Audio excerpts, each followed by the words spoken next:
Hey everyone, how's it going? Welcome back to Let's Play Devil May Cry 4. This is our second mission of the game as Dante, and we're continuing his backtracking trek back through the jungle this time, where we're being introduced to a new mechanic, a new wrinkle in how we went through this stage the first time. These purple fog walls, which whenever you go through them, they transport you to a fixed location in the jungle map.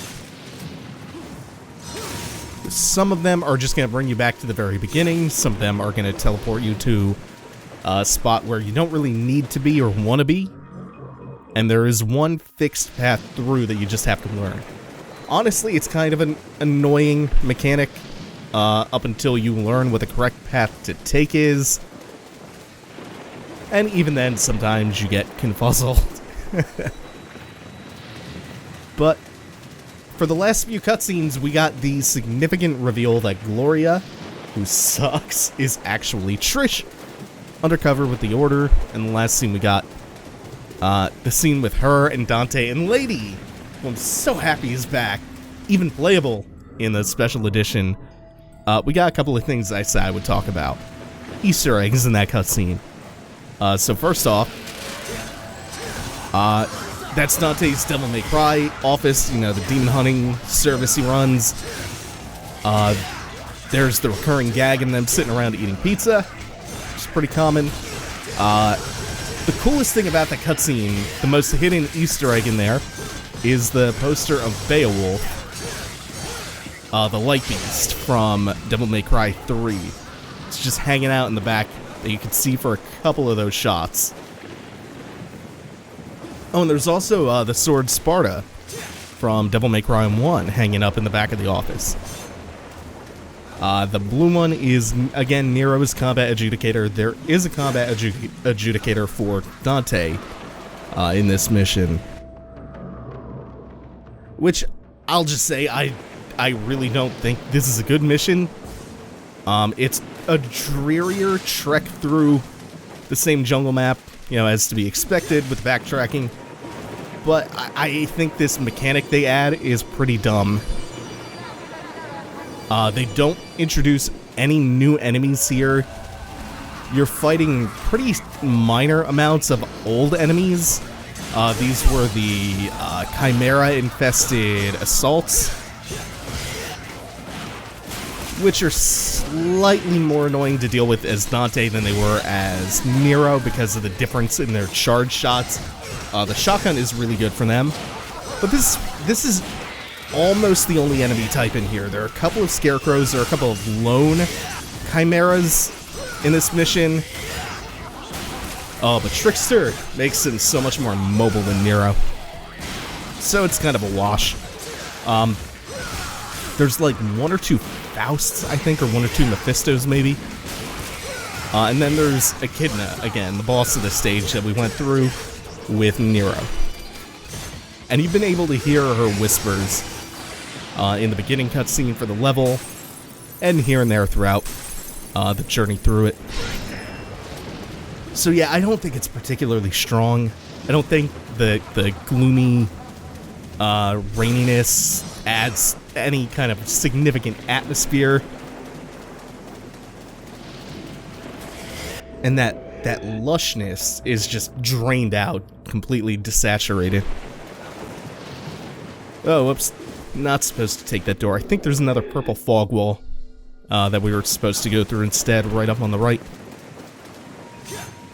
So, not the strongest of Dante's missions.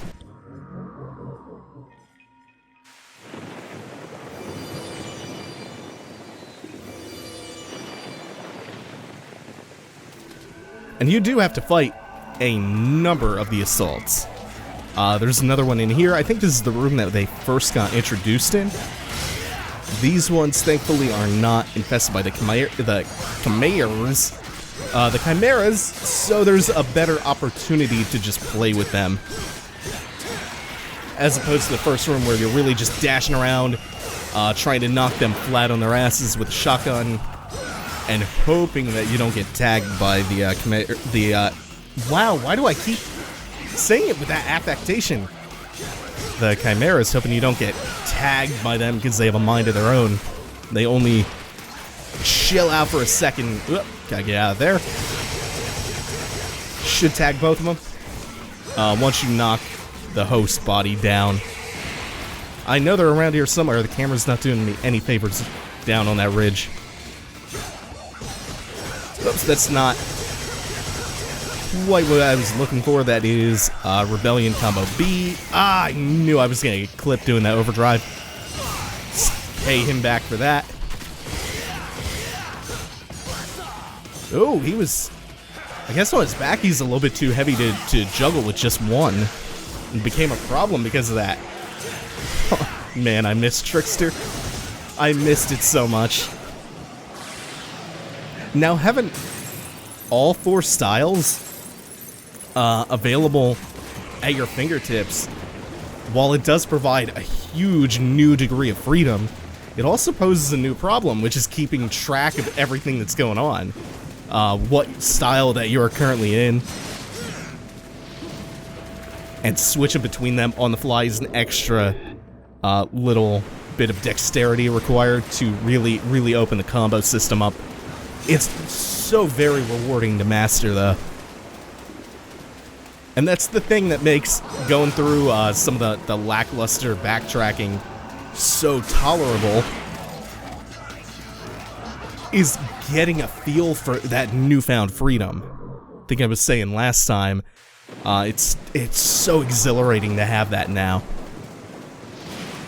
without needing the kind of janky PC version of DMC3 and modding that out. That's just a basic feature in here. Surprisingly, no fight in this room. Pretty much every other time that we've been here, there's been something to fight.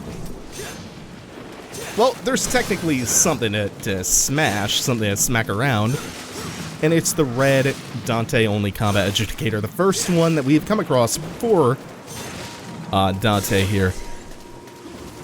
We're going to start off with an overdrive, really build the gauge up.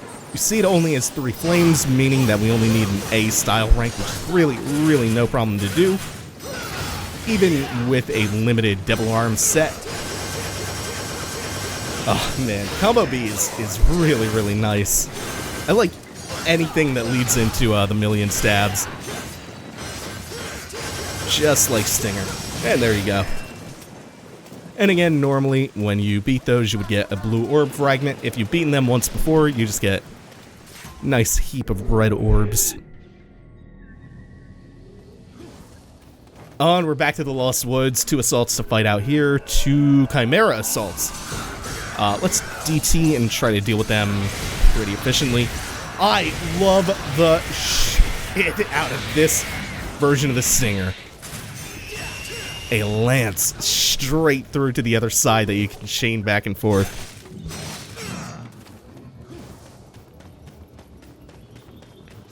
So, same idea as before.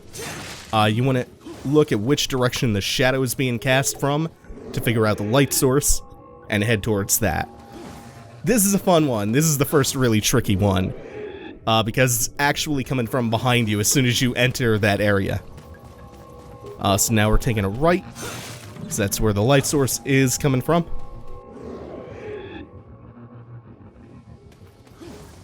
It's nice that they actually changed the pattern. This is one of the things I like about Dante's version of this stage, is the Lost Woods in this one. And we hear Echidna's laugh in the background. We're raring and ready to go for round 2 with Echidna. Very short stage, assuming you don't get lost in the woods, as it were.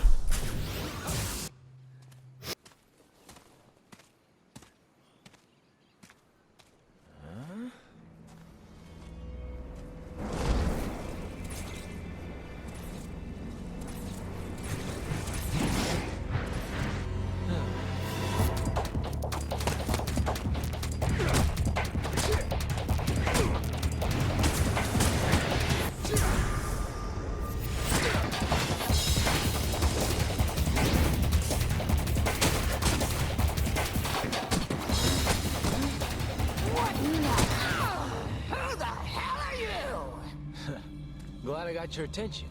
I was beginning to feel a little ignored. You may jest, but the kindest fate I offer is to unify and spend eternity with a child of mine!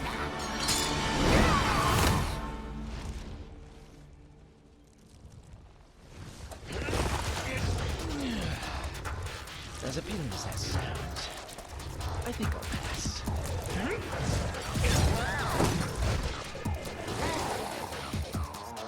Though a fight every now and then does make life a little more interesting, don't you think?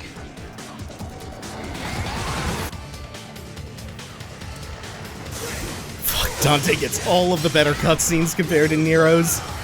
This is one of the best parts of the backtracking stuff is, not only seeing how his playstyle differs with Nero's and getting a feel for how their different abilities force you to adopt different strategies.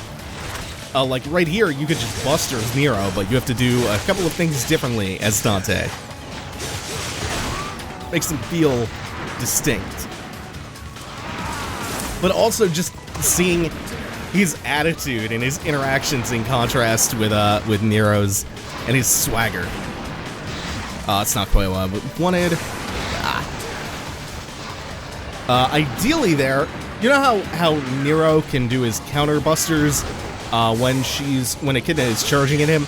I mean, since the buster system doesn't exist for Dante, you can't quite do that, but you can just build up Royal Guard really easily with that move.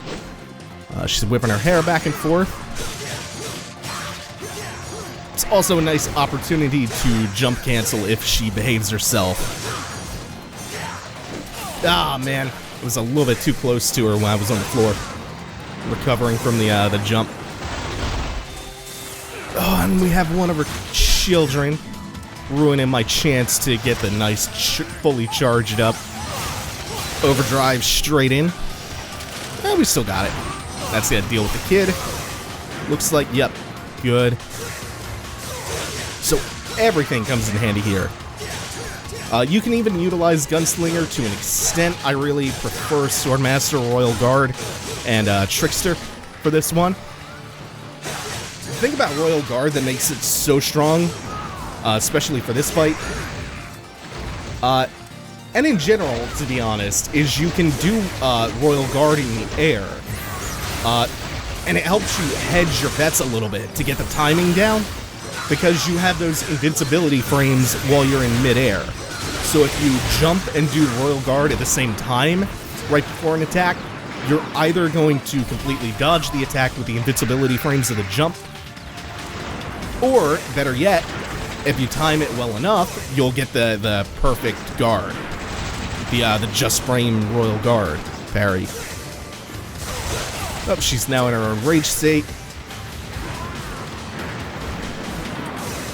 So it's like, it's a really good technique for allowing you to hedge your bets, stay safe, and potentially build up some of that Royal Guard, what's it called, adrenaline?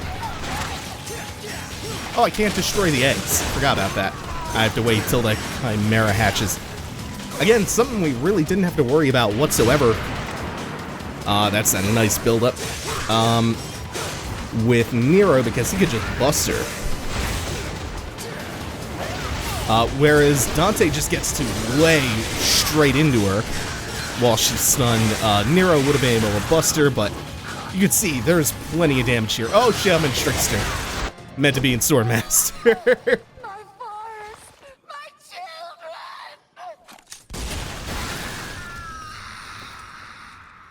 children! I think that look suits you better.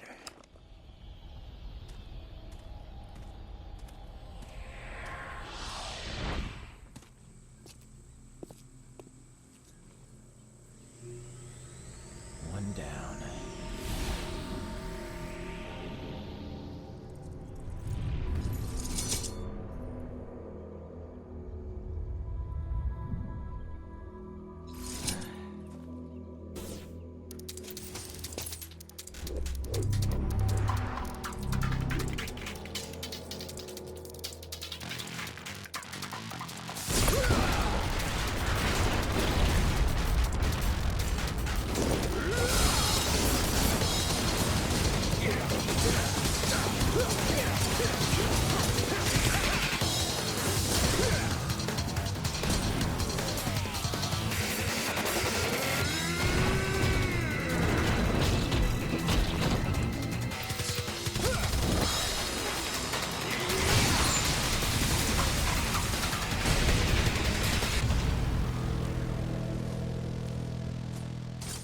Two to go.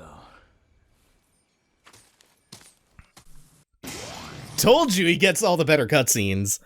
Also, I'm gonna let this rotate around once again because I think Gilgamesh looks rad. Praise be to Gilgamesh. This is our gauntlet weapon type for the game. Every Devil May Cry game has a gauntlet devil arm for Dante. Gilgamesh is a really interesting one. It retains a lot of Beowulf's really good moves as well. Also appreciate the way he does the Bruce Lee 1-inch punch at the beginning of that as soon as he gets him. And that is it for mission number 13. Thanks for watching, everyone. Take it easy. Have a good one.